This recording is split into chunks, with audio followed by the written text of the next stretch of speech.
Hello, folks, and welcome back. Cognitive Awareness with a Touch of God, and we're talking episode 10 already. So this podcast is going to be all about priorities in life. Now, as we progress through our lives, our priority lists tend to change.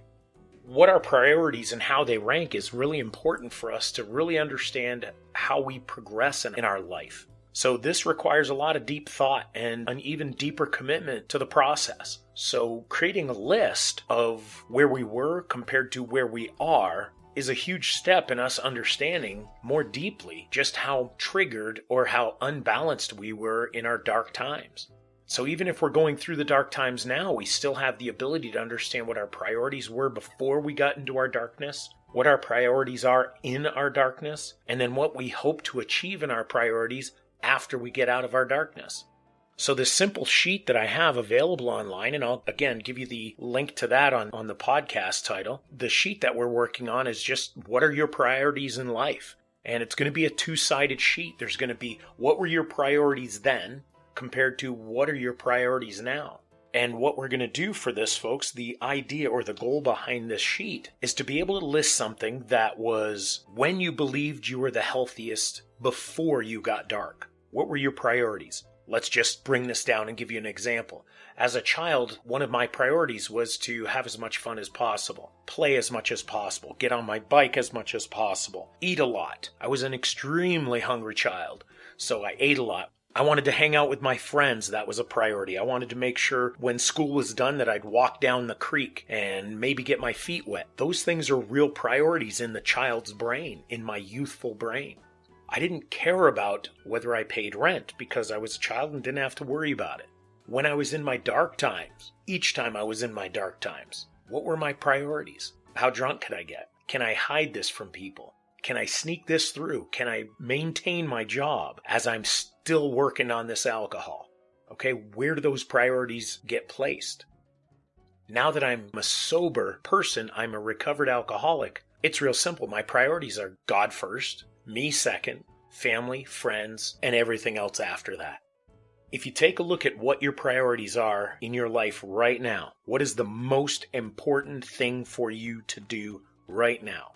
Is that to get your fix? Is it to get your drugs from your distributor, your dealer, your supplier?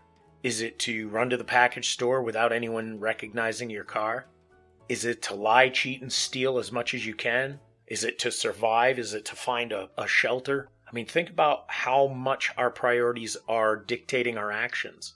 So when we see a simple chart like this, what were your priorities then compared to what are they now? It allows you to see when you might have been feeling good about yourself. What were your priorities when you felt good about yourself? Then what were those priorities or how did they shift when you were not feeling good about yourself? When you were struggling with your addiction? Then immediately after that, you could say, well, what were my priorities when I was in my addiction? What are my priorities now that I'm in the process of recovery? And then you could take that another step further. What were my priorities when I was in my process for recovery compared to what are my priorities now that I'm a healed, understanding, loving being? So this whole process, the cognitive awareness, as I mentioned in many of my other podcasts, everything stems from a belief system. Belief system will create our priorities. If we believe that we're loving and if we believe that we're purposeful in this life, our thoughts will coincide with that belief system, which then makes the priority list happen. I think I am going to get a new car. So what would be your priorities for that? I have to make money. Okay, well then what's a priority for that? I have to find a better paying job or my job is great. I have to step up and do more in my job. My priority list shouldn't have get a car. It should be I need to do better at my job. I need to focus more at my job. Therefore, if I focus more at my job, then the more money I might get. And the more money I get, the more I have the potential of buying myself that new car. Now let's take this concept of money out of the box. And let's talk a little bit about our internal human, our being, our spiritual being, our soul, our purpose for existing on this planet. Priority list. Like I told you, my number one priority is God. I try to make sure that everything I think of has God in it.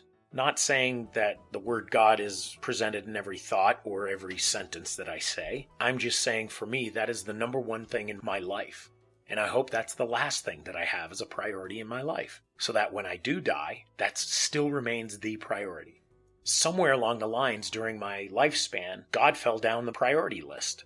In fact, he probably wasn't even on my priority list for a good 20 years or so. During my struggles, was he there? No, he was not on the priority list. During my time in the military, he was a little bit, but it wasn't number one. So how did that work for me? I know for a fact that I had a lot of emptiness in my life. I married twice, got divorced twice. I have only 2 children from my second wife, my second marriage.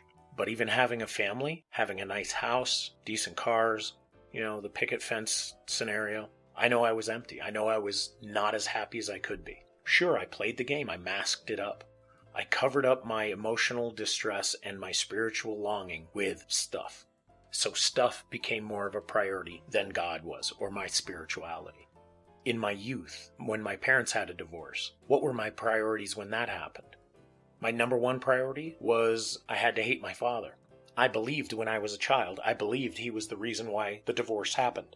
I believed he was the catalyst. He treated my mother poorly, therefore it was him that was the reason for the divorce. So hating him, putting a lot of effort and energy into hating him, was a priority for me. Alcohol crept in and then became probably the number 2.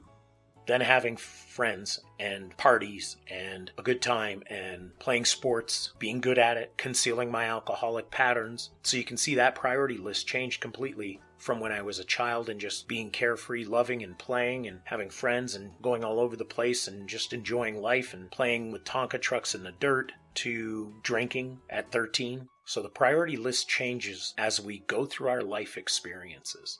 The question will always remain, what is your number one priority? I'm not saying that you have to put God as your number one priority. That's what it is for me. When we start recovering, we have to know that we need to be a priority.